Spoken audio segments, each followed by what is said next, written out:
양 성평등하게 말씀. 안녕하세요. 양 성평등하게 말씀 아나운서 이승재입니다. 네, 안녕하세요. 여성인권 활동가 고명희입니다. 네, 대표님 안녕하세요. 네, 안녕하세요. 네, 양 성평등하게 말씀 오늘은 두 번째 주제로 직장 문화 속 성별 고정관념을 다뤄보겠습니다. 직장 내 성차별 이렇게 얘기하면 저는 성차별적인 말이 가장 먼저 떠올라요. 뭐 여자가 뭘 그런 걸 하냐, 뭐 남자답지 않게 꼼꼼하다 그런 거 있잖아요. 그런데 이게 또 좀 이렇게 하다가 도를 넘어서면 이제는 성희롱적인 말, 행동 이런 걸로 이어지지 않나요? 네, 그래서 직장 내 성차별하면 가장 먼저 떠오르는 게 아무래도 성차별적인 말인 것 같습니다. 그래서인지 직장 내 성차별에 대해서 언어적 성희롱을 언급하는 경향이 가장 많긴 합니다. 이번 시간에는 좀 더 포괄적인 의미에서 직장 내 성차별 문화와 관련해서 좀 이야기를 나눠볼까 합니다. 네, 승진과 평가, 임금, 업무 배치 등 성별에 따라 직장 내 성차별 경험이 다르게 나타난다고 하는데요. 이게 또 좀 흥미롭기도 했습니다. 서로 받아들이는 게 굉장히 달랐잖아요. 업무 배치 과정에서 생긴 에피소드 영상을 준비했는데요. 함께 보시죠. 팀장님, 제가 트랙터 담당하나요? 왜 못하겠어? 아니, 여자가 담당하기에는 조금... 나리 씨 이럴 때 보면 사람이 참 앞뒤가 안 맞더라.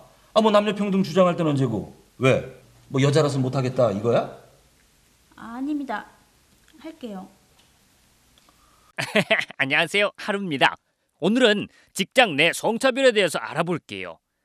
지난 2018년부터 2019년까지 여성가족부에서 직장 내 성폭력 신고 건수를 분석한 결과를 보면요. 접수된 전체 신고 건수는 1770건으로 이 중에서 성폭력은 무려 234건이었고 성희롱 신고 건수도 170건에 달하는 것으로 나타났습니다. 한국여성정책연구원의 자료를 보면 직장 내 성차별적 언행의 유형 중에서 사생활 간섭에 관한 내용이 36.3%로 가장 많았고 성별에 따라 잡무나 허드렛 일을 요구하는 경우가 35.3%, 결혼, 출산, 육아 같은 일, 생활 양립제도 사용에 대한 비난이나 압박 등이 28.3% 순으로 나타났어요. 이 밖에도 외모 지적이나 부적절한 호칭 사용이 있었는데요. 대표적인 사례로 아이 때문에 연차를 쓸 때 여자는 이래서 안 돼 라거나 여성은 결혼하면 끝, 남자가 무슨 육아휴직이야 등이 있었습니다. 여성은 이 밖에 이런 건 여자가 해야지, 여자치고는 잘하네, 독해서 승진한 거다, 술은 여직원이 따라야 제맛이지, 성차별적 발언을 경험한 것으로 나타났습니다. 남성은 남자가 그것도 못해? 남자가 왜 그렇게 말이 많아? 남자니까 참아야지 등을 성차별 사례로 꼽았습니다. 제주 지역을 살펴볼까요? 2019년 통계를 보면 제주 지역 직장인들의 육아휴직 사용 비율 중에서 남성은 18.5%로 2018년 13.7%보다 사용률이 증가했고 전국의 경우는 13.6%로 2018년도는 거의 비슷했던 반면에 2019년도에는 16.7%로 제주는 전국 평균 대비 남성 육아휴직 사용률이 조금 높게 나타났습니다.